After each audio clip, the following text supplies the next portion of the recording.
Hello students, I welcome you all for today's class. I hope everybody are doing good.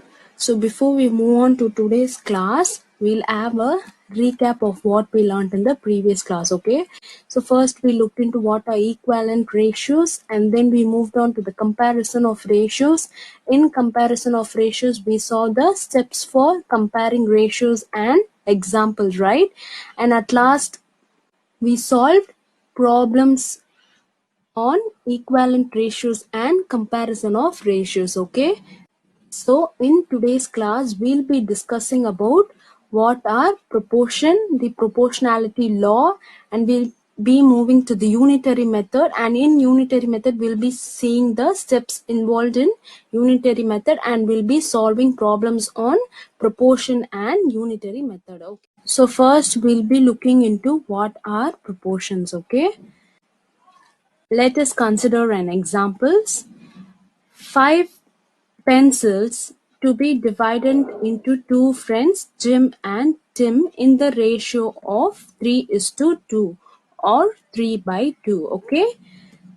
This means we will have to give 3 pencils to Jim and 2 pencils to Tim. Correct? But here 3/2 is a fraction? No. Here, the fraction of pencils to Jim is 3/5. That is, 5 is the total number of pencils and 3 is the number of pencils given to Jim. Okay? And to Tim is 2/5. That is, 5 is the total number of pencils and out of 5, 2 pencils are given to Tim. Okay? But in the ratio, it is being given as 3:2 or 3/2. Means you have to give 3 pencils to Jim and 2 pencils to Tim. Okay? So therefore, the ratio deals with 2 or more quantities, whereas the fraction deals with only one quantity and the parts of that quantity. Okay? And I hope that you are clear with the ratios and fractions, okay? Now let's continue the same example of Jim and Tim, okay? Suppose there are 10 pencils to be divided between Jim and Tim in the ratio 3:2, okay? How will we do this? Now Jim will get 3 pencils and Tim will get 2 pencils, okay? So again we are left with 5 pencils. So again we'll be repeating the procedure. So we'll be giving 3 pencils again to Jim and 2 more pencils to Tim. Now in total Jim has 6 pencils and Tim has 4 pencils. Or their ratio of pencil is 6:4 or 6/4, okay? But we were given that the pencils should be divided in the ratio of 3:2. So we can write it as 3 multiplied by 2 divided by 2 multiplied by 2. So when we cancel out 2 and 2 on the numerator and denominator, we'll be getting 3/2 only, which means that 3:2 is equal to 6:4. And this is known as proportion. Okay? When we scale up or scale down a ratio, that is, multiply or divide the numerator and the denominator by the same number, we will get the ratios which are equivalent. Okay? That is 3/2 is equal to 6/4 and 12/8 is equal to 3/2. Okay? So we represent this as 3:2 is equal to 6:4 and 12:8 is equal to 3:2. So proportion is nothing but equivalent ratios. Here 6:4 in the proportion of the ratio 3:2, and for 12:8, 3:2 is the proportion. Okay. Now we know the difference between the ratio and proportion. Got it, students? So the proportion is defined as when two ratios are equal, that is A by B is equal to C by D, we say that the ratios are in proportion. Okay. So this is denoted as A is to B, and for equal to you will be writing 2:2. Okay. That is 2 colons. C is to D, okay, and we read it as A is to B as C is to T. Got it, students? So for equal to, we'll be representing it as 2 colons, okay, so therefore A is to B is equal to C is to D, and we read it as A is to B as C is to D. Got it, students? So now we'll be moving to proportionality law. So what is a proportionality law? If two ratios are in proportion, that is A is to B as C is to D, then the product of the extremes is equal to the product of the means. Okay, so this is called the proportionality law. Got it, students? So when two ratios are in proportions, that is A is to B as C is to D, then the products of the extremes, that is A and D are the extremes, is equal to the product of the means. Okay, so the means are the B and C. So this is called as the proportionality law. Okay, here A and D are the extremes and B and C are the means. Okay, so also if two ratios are equal, that is A by B is equal to C by D, that is when we cross multiply. Okay, AD is equal to BC is called the cross product of proportions. Got it, students? So what is the proportionality law means? When two ratios are in proportion, that is A is to B as C is to D, then the product of the extremes is equal to the product of the means. Okay, so this we call it as proportionality law. Also here A and D are the extremes and the B and C are the means. Okay, so if two ratios are equal, we cross multiply. Okay, so AD is equal to BC. So this we call it as the cross product of proportions. Got it, students? So now we'll be moving to unitary method. Okay, now let us go shopping with Miss Annie. Okay, let's begin our shopping and learning together. Okay, so the teacher wants to buy some books. So there are totally 8 books here. So these 8 books cost rupees 80. Okay, and the teacher wants to buy 5 books. So what will be the cost of 5 books? Okay, so what is the information given over here? There are 8 books totally, and these 8 books cost 80 rupees. Okay, so what are you supposed to find? You are supposed to find out the cost of 5 books. Okay,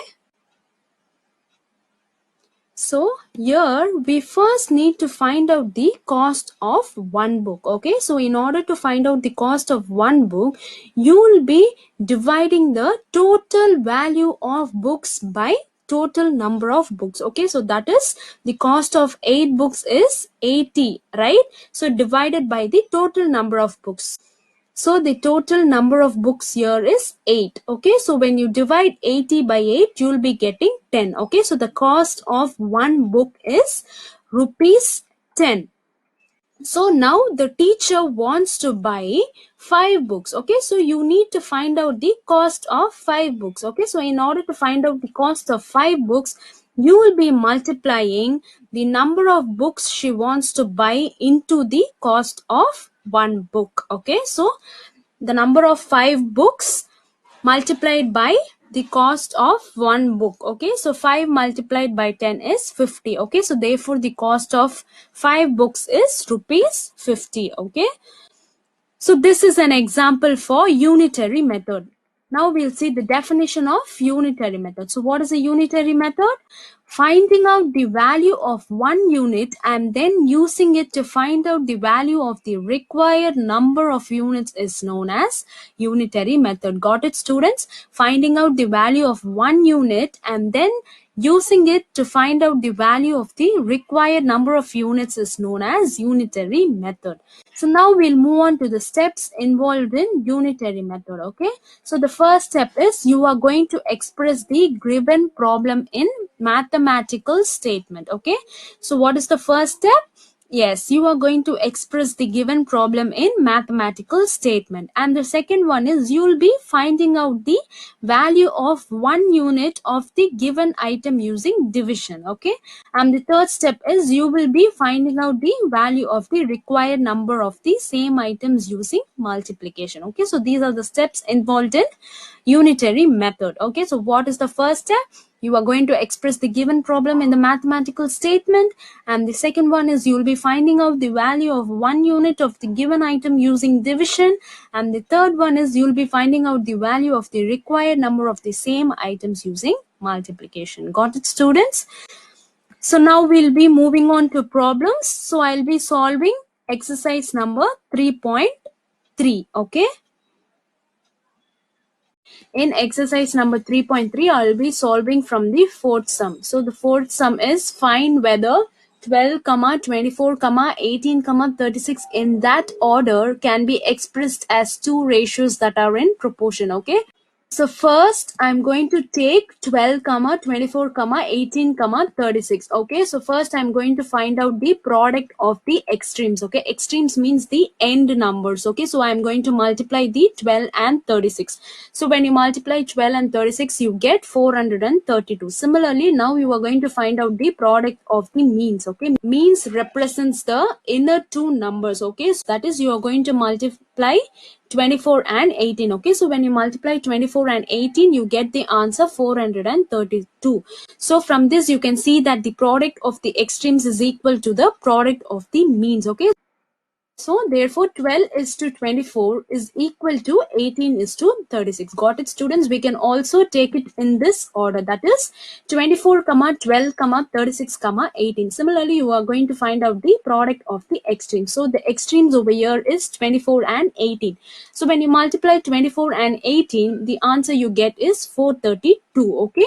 Also, when you find out the products of the means, that is 12 into 36, you will be getting the answer 432. So here also product of the extremes is equal to the product of the means. Okay, so therefore 24 is to 12 is equal to 36 is to 18. Got it, students? So now we'll be moving on to the fifth sum, that is write the mean and extreme terms in the following ratios and check whether they are in proportion. Okay, so the first one is 78 liters is to 130 liters and 12 bottles are to 20 bottles. Okay. So first you are going to represent as 78 is to 130 as 12 is to 20. Okay.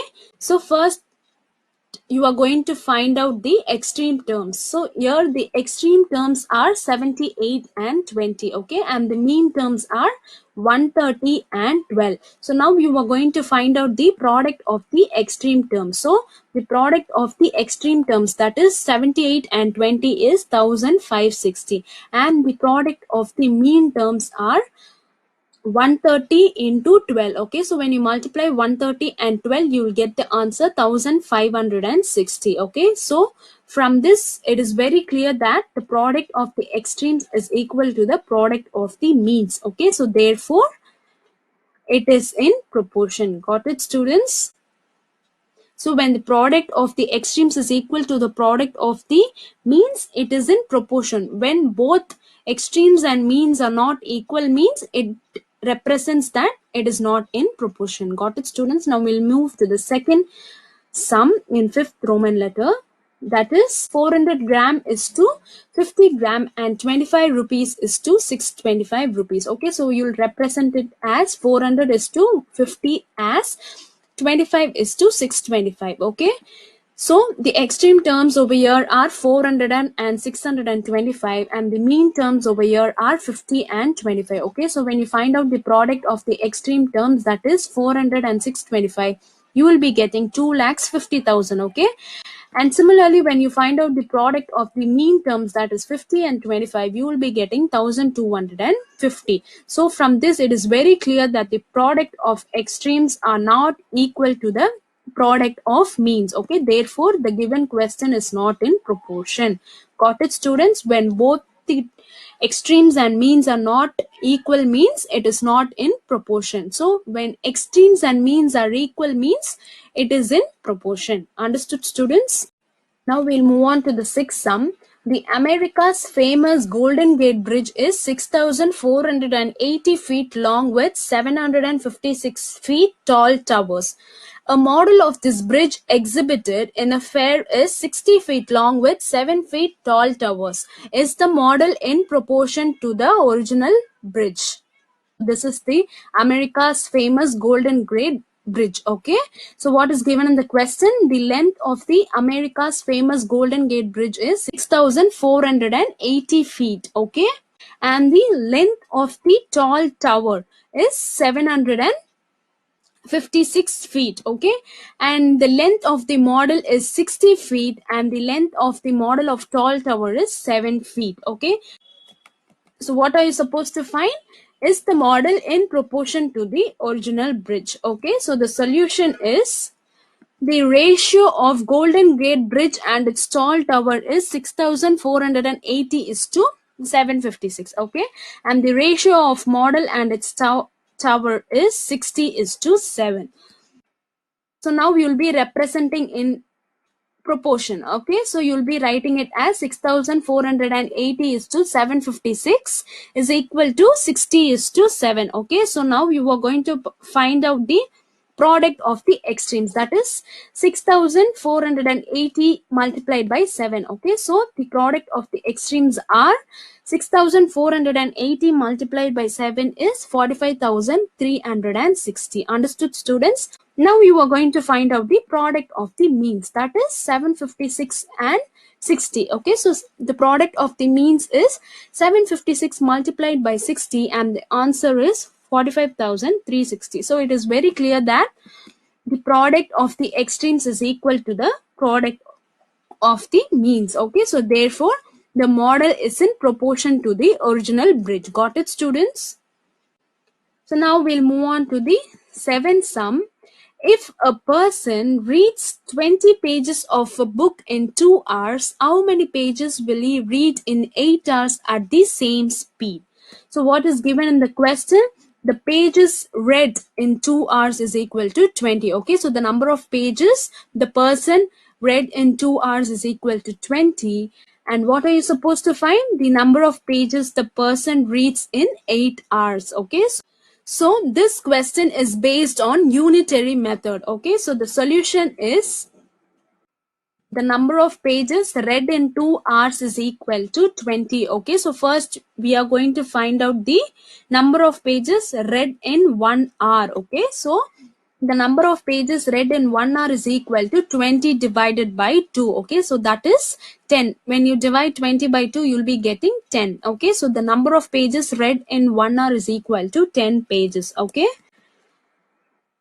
Now, what are you supposed to find? The number of pages the person reads in 8 hours. Okay, so the number of pages the person reads in 8 hours is equal to 8 multiplied by 10. That is 8 multiplied by number of pages read in 1 hour. Okay, so when you multiply 8 and 10, you will be getting 80 pages. So the answer for this question is 80 pages. Got it, students? First, you are going to find out the number of pages read in 1 hour. Okay, so from that you will be multiplying 8 with number of pages in 1 hour in order to get the number of pages read in 8 hours. Okay, so when you multiply 8 and 10, you will be getting 80 pages. Got it, students?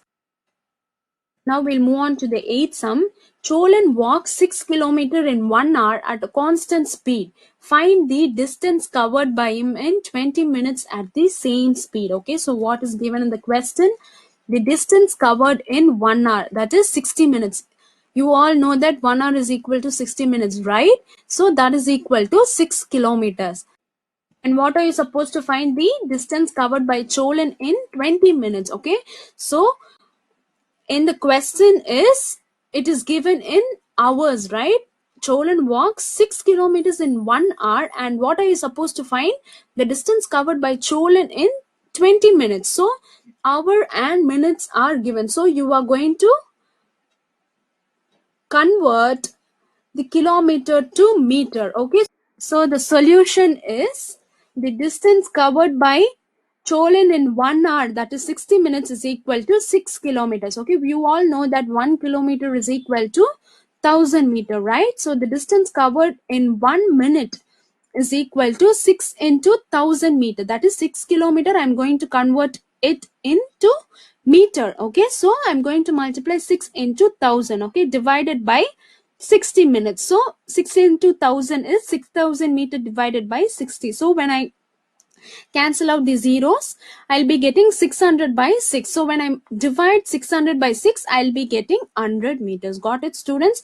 So first you are going to find out the distance covered in 1 meter. So you are going to convert the kilometer into meter. So you'll be multiplying 6 with 1000. Okay, so when you multiply 6 with 1000, you'll be getting 6000 meters.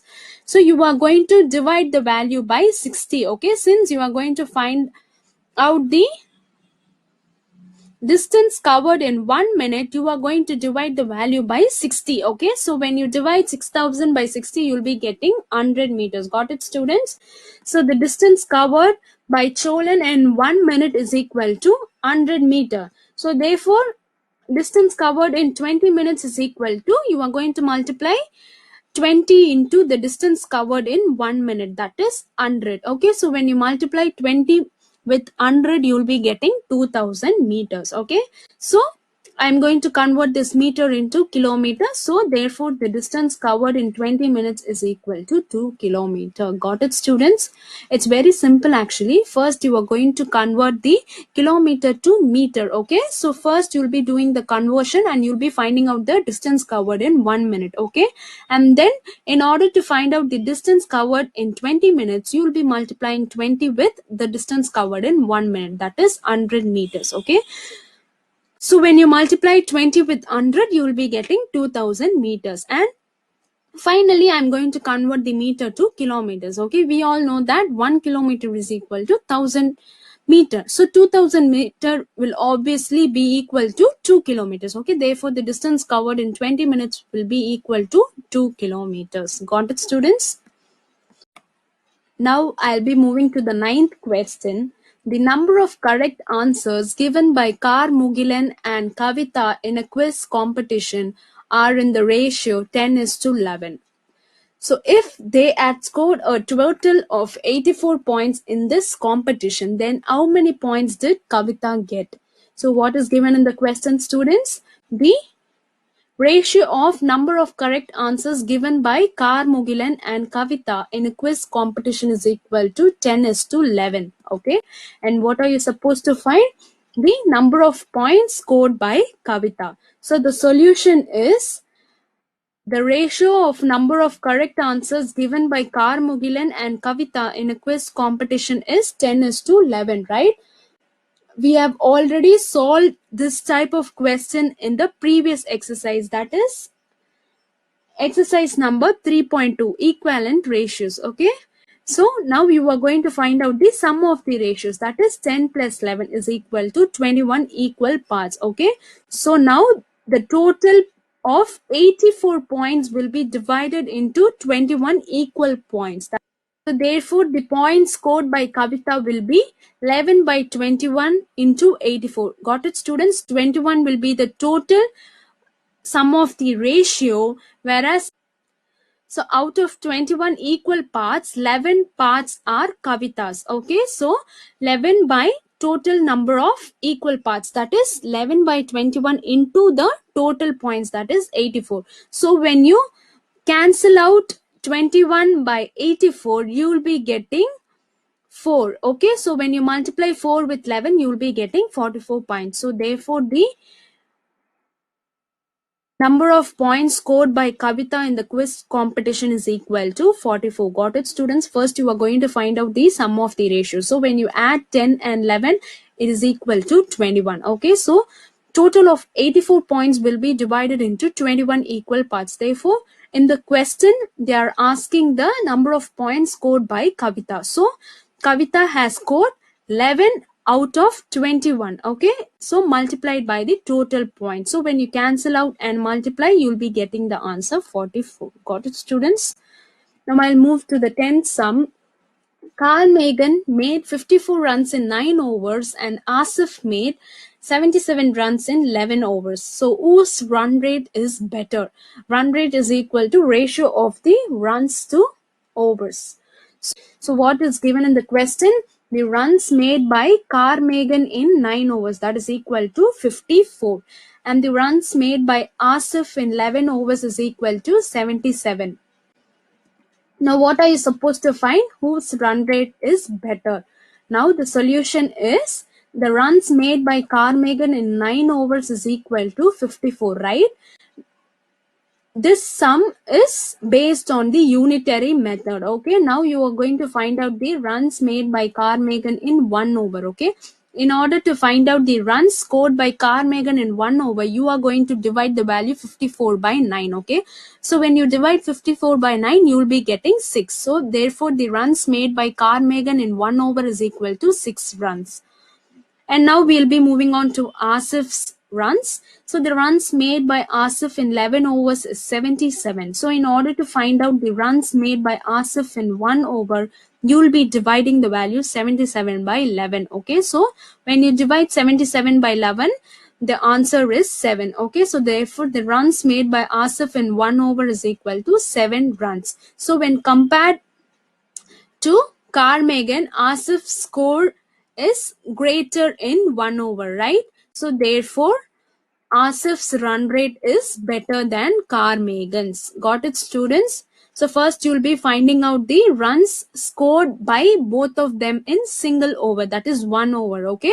So by comparing both their scores in 1 over, Asif's score is higher than Carmagan's. So therefore, Asif's run rate is better than Carmagan's. Now we'll be moving on to the last sum. You purchase 6 apples for rupees 90 and your friend purchases 5 apples for rupees 70. Now whose purchase is better? So what is given in the question? The cost of 6 apples in my purchase is rupees 90. Okay. And the cost of 5 apples in my friend's purchase is rupees 70. Okay, what are you supposed to find? Whose purchase is better? Now, the solution is the cost of 6 apples in my purchase is 90. So, this sum is also based on unitary method. Okay. Now we will be finding out the cost of 1 apple. So when you find out the cost of 1 apple, you will be dividing the value 90 by 6. Okay, so when you divide the value 90 by 6, you will be getting rupees 15. So therefore, the cost of 1 apple in my purchase is equal to rupees 15. Now, the cost of 5 apples in my friend's purchase is equal to rupees 70. Similarly, in order to find out the cost of 1 apple, you will be dividing the value 70 by 5. Okay, so the answer for this question is rupees 14. Okay, so when comparing both the purchases, the cost of 1 apple in my friend's purchase is less than the cost of 1 apple in my purchase. Okay, so therefore, my friend's buys apples for a lower price. Okay, so therefore my friend's purchase is a better buy. Got it, students? So the cost of 1 apple in my friend's purchase is less than the cost of 1 apple in my purchase. So therefore my friend's purchase is a better buy. So that's all, students. We have completed the exercise number 3.3. Now I'll be doing a recap of what we learned in today's class. Okay, so first we moved on to what are proportion. So first we understood the concept proportion with an help of an example, right?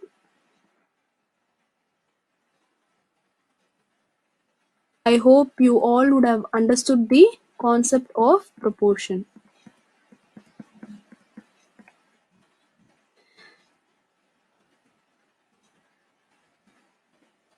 So what is proportion? When two ratios are equal, that is A by B is equal to C by D, we can say that the ratios are in proportion. Okay. So this is denoted as A is to B equal to C is to D, and it is read as A is to B as C is to D. Okay. Got it, students? So you'll be reading it as A is to B as C is to D. Okay. And then we moved on to the proportionality law. So what is proportionality law? If two ratios are in proportion, that is A is to B as C is to D, then the product of the extremes are equal to the product of the means. Okay. So this we call it as the proportionality law. Here A and B are the extremes and B and C are the means. Okay. So also if two ratios are equal, that is A by B is equal to C by D, we cross multiply the values. Okay. That is A into D. That is AD is equal to B into C, BC. Okay. So this we call it as the cross product of proportions. And then we moved on to the unitary method. We learnt the concept of unitary method with an help of an example, right? I hope you would have understood the concept of unitary method. And then we moved on to the definition of unitary method. So what is unitary method? Finding the value of one unit and then using it to find out the value of the required number of units is known as unitary method. Okay. And next we moved on to the steps involved in unitary method. That is, the first one is express the given problem in a mathematical statement, and the second one is you are going to find out the value of one unit of the given item using division. And the last step is you are going to find out the value of the required number of the same items using multiplication. And next we moved on to the problems of exercise 3.3.